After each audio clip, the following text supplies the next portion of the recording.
Are you actually behind, or are you quietly ahead of most Australians?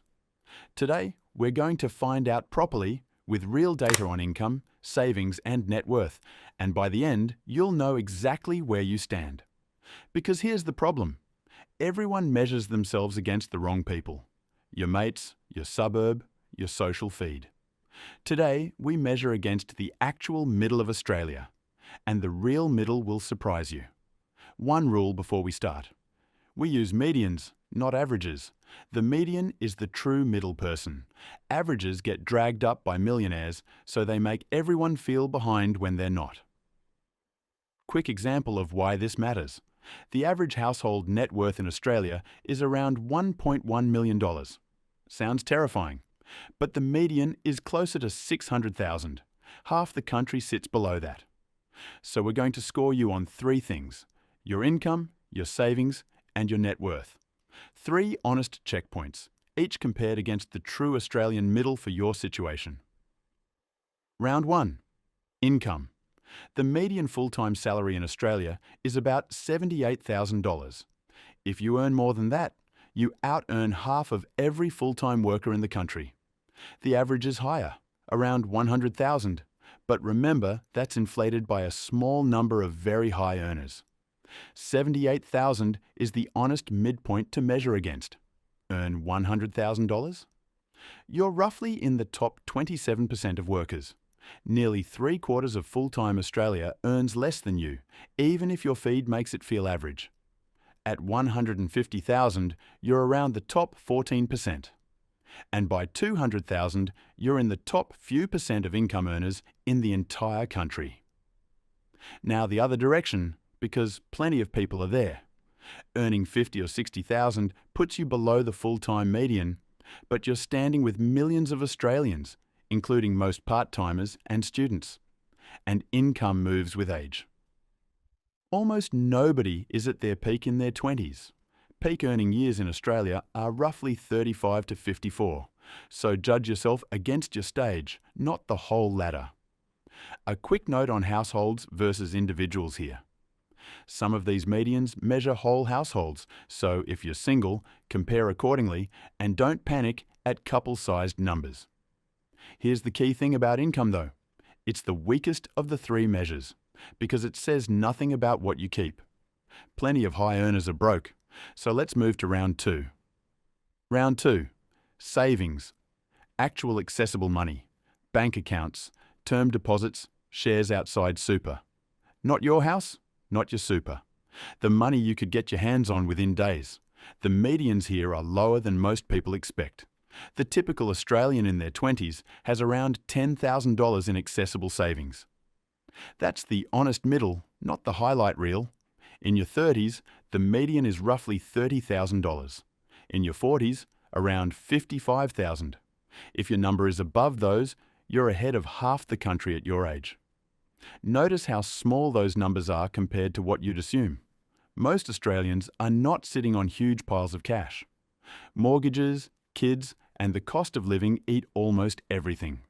So if you've got even $15,000 saved in your 20s, you're not behind. You're comfortably ahead of the typical person your age, whatever your group chat implies. And if you're below the median, here's the honest reframe. The gap to the middle is usually a few $1,000s, not a few $100,000. That's a closable gap with one good year. There's one savings number that matters more than your ranking though. 3 to 6 months of expenses. That's the buffer that makes you financially stable, whatever anyone else has. And park the guilt while you do this. The medians reflect a brutal cost of living, not a nation of bad decisions. This is a map exercise, not a shame exercise. If you have that buffer, you're ahead of most of the country in the way that actually counts, because a huge share of Australians couldn't cover a single surprise bill without borrowing. All right, round 3, and this is the big one. Net worth. Everything you own minus everything you owe. House equity, super, savings, shares, minus the mortgage, the car loan, the credit card. This is the truest scoreboard, because it captures your whole position. And it's also where the numbers get genuinely interesting, because age changes everything here.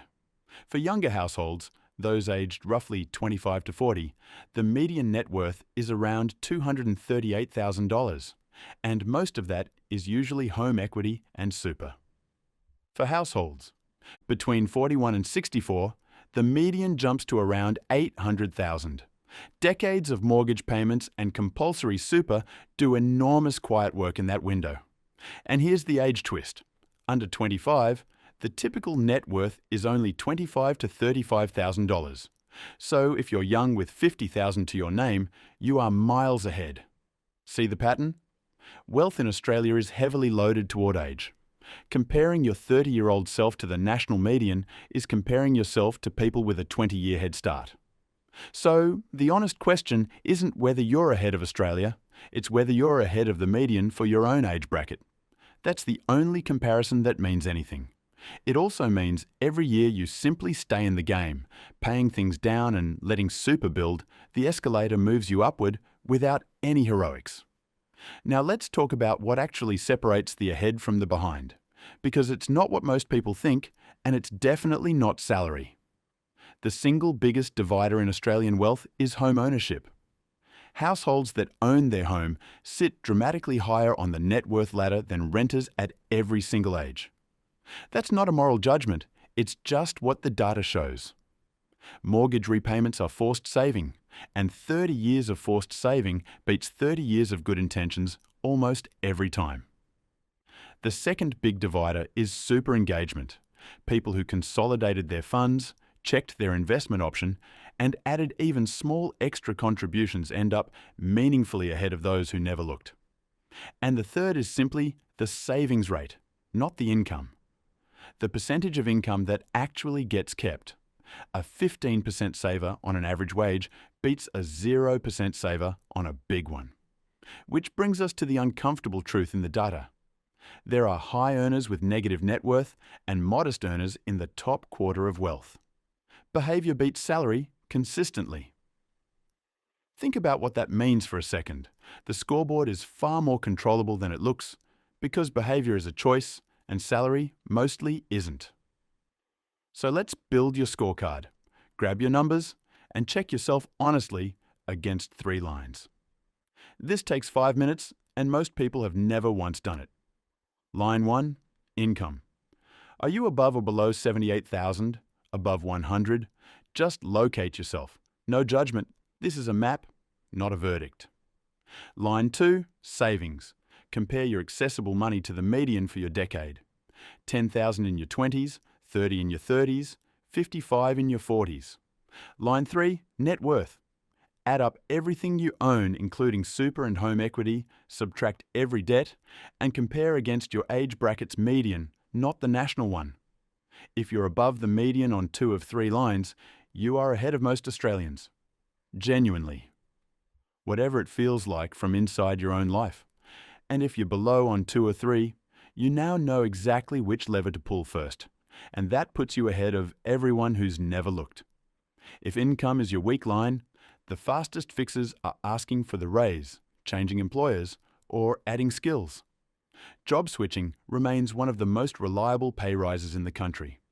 None of these levers require luck. They're boring, repeatable actions, which is exactly why they work and exactly why most people skip them. If savings is the weak line, automate it. A transfer on payday before you can see the money beats every budget you'll ever write. Start at 5% and climb. If net worth is the weak line, attack your highest interest debt first, then build toward assets that grow. Every dollar of debt cleared moves the scoreboard immediately. And whichever line you're working on, remember the age curve. The medians roughly triple between the young bracket and midlife. Time is doing heavy lifting for everyone who stays in the game. So here's your homework, and it takes 10 minutes. Write down the 3 numbers: income, accessible savings, net worth. Date the page. That's your baseline. Then check it once a year. Not monthly, not daily, yearly. Watching the 3 numbers move over years is the most motivating thing in personal finance, and almost nobody does it. Because the real race was never against other Australians. It's against your own numbers from last year. Beat those consistently and the national medians take care of themselves. And when you check next year, the number that matters most is direction.